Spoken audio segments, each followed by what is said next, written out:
Hello guys, welcome back to my channel. இன்றைக்கி நம்ம சேனலில் ரொம்பவே புதுசான சட்னி ரெசிபி பார்க்க போகிறோம். வாங்க வீடியோக்குள்ளே போகலாம். அதுக்கு முன்னாடி நம்ம சேனலை மறக்காமல் சப்ஸ்கிரைப் பண்ணிடுங்க. பக்கத்தில் இருக்க பெல் ஐக்கானை தட்டி விட்டுருங்க. மேலும் வீடியோஸ் கூட மோட்டிவேட்டிங்காக இருக்கும். கேஸ் ஸ்டவ்வில் ஒரு வானல் வச்சுக்கலாம். இதில் 1 டேபிள் ஸ்பூன் அளவுக்கு எண்ணெய், கடலை எண்ணெய் நல்லா சூடாயிட்டதுக்கப்புறம் 2 டேபிள் ஸ்பூன் அளவுக்கு கடலைப்பருப்பு, 2 டேபிள் ஸ்பூன் அளவுக்கு உளுத்தம் பருப்பு 2 ஒரே குவான்டிட்டியில் இருக்கணும். ஒரே அளவில் எடுத்துக்கிட்டு நல்லா வறுக்க ஆரம்பிச்சிடலாம். பருப்பு வாசம் நல்லா கலர் மாறி வரணும்.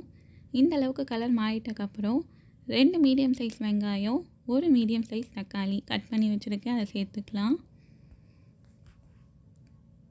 வெங்காயம் தக்காளி நல்லா வதங்கி வரணும். சாஃப்ட் ஆகிற வரைக்கும் நல்லா வதக்கி விட்டுக்கலாம்.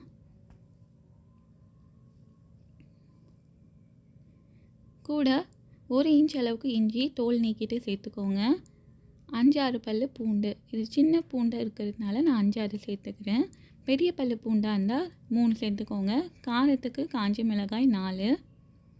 புளி ஒரு குட்டி எலுமிச்சை சைஸ் அளவுக்கு புளியை எடுத்துக்கிட்டு இந்த மாதிரி பிச்சு போட்டு சேர்த்துக்கோங்க. எல்லாத்தையும் சேர்த்துட்டு நல்லா வதக்கி விடலாம். தொடர்ந்து ஒரு 2லேருந்து 4 நிமிஷம் தொடர்ந்து வதக்கி விடலாம்.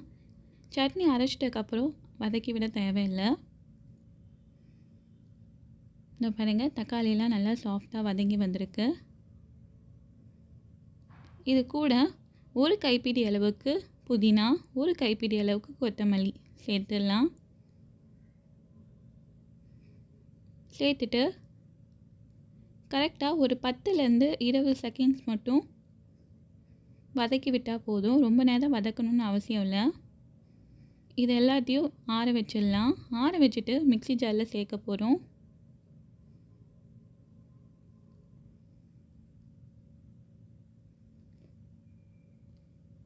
இதுக்கு தேவையான அளவுக்கு உப்பு, தண்ணி சேர்க்காமல் நல்லா மைய பேஸ்ட்டாக அரைச்சி எடுத்துகிட்டு வந்துடலாம். இந்த அளவுக்கு பேஸ்ட்டாக அரைச்சி எடுத்துக்கோங்க.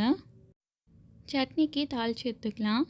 தாளிப்பு கரண்டியில் 1 ஸ்பூன் அளவுக்கு எண்ணெய் நல்லா சூடாயிட்டக்கப்புறம் கடுகு, கொஞ்சமாக பெருங்காயத்தூள், கருவேப்பிலை, ஒரே ஒரு காஞ்ச மிளகாய் எல்லாத்தையும் சேர்த்து நல்லா பொரிஞ்ச உடனே சட்னியில் சேர்த்துடலாம்.